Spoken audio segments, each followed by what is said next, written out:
એક્સપલ્શન પ્રકારના એરેસ્ટર અથવા તો પ્રોટેક્ટર ટ્યુબનું બાંધકામ સમજાવો, એટલે કે કન્સ્ટ્રક્શનલ ડિટેલ સમજાવો. તો આકૃતિમાં અહીંયા આગળ તમને જોઈ શકાય છે. તો સૌથી પહેલાં છે સિરીઝ ગેપ. આ જે દેખાય છે સિરીઝ ગેપ, તો એરેસ્ટર યુનિટ સાથે સિરીઝમાં એક સ્પાર્ક ગેપ મૂકવામાં આવે છે. એ સામાન્ય સ્થિતિમાં લીકેજ કરંટને રોકે છે. આ તમારી જે સિરીઝ સ્પાર્ક ગેપ છે આપણે એની વાત કરી રહ્યા છે.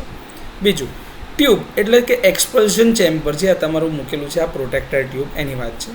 તો એક ફાઇબર અથવા તો કાર્બનિક મટીરિયલ અથવા તો સામગ્રીમાંથી બનેલી લિનિયર ટ્યુબ, જેને આપણે એક્સપલ્શન ચેમ્બર તરીકે ઓળખીએ છીએ અથવા તો એ કાર્ય કરે છે.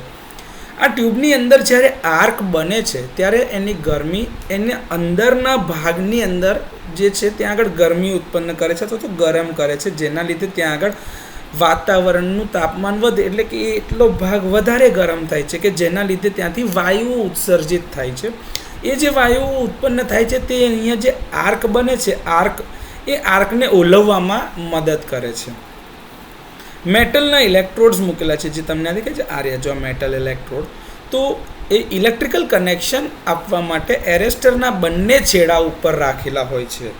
આ ટ્યુબને આપણે એવી રીતે રાખવામાં આવે છે કે જેથી ઉપરનો છેડો એર ગેપ સાથે લાઇન કંડક્ટરની એક્ઝેક્ટ નીચે આવે અને નીચલો ઇલેક્ટ્રોડ આ જે છે એ અર્થ સાથે જોડાયેલો રહે, એટલે આખું આ કનેક્શન તમારું પૂરું થાય. તેઓ આર્કને ઓલવવા એટલે કે ક્વેન્ચ કરવા એટલે કે સમન કરતાં પહેલાં આર્કને ચાલુ કરવામાં અને ટકાવી રાખવામાં મદદ કરે છે.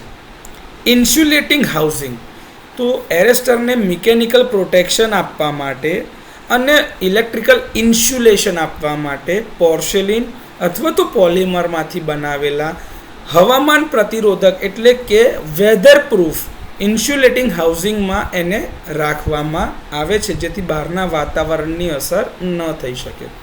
તો એક્સપલ્શન પ્રકારના એરેસ્ટર અથવા તો પ્રોટેક્ટર ટ્યુબના સામાન્ય કન્સ્ટ્રક્શનલ ડિટેલ આ પ્રમાણે છે.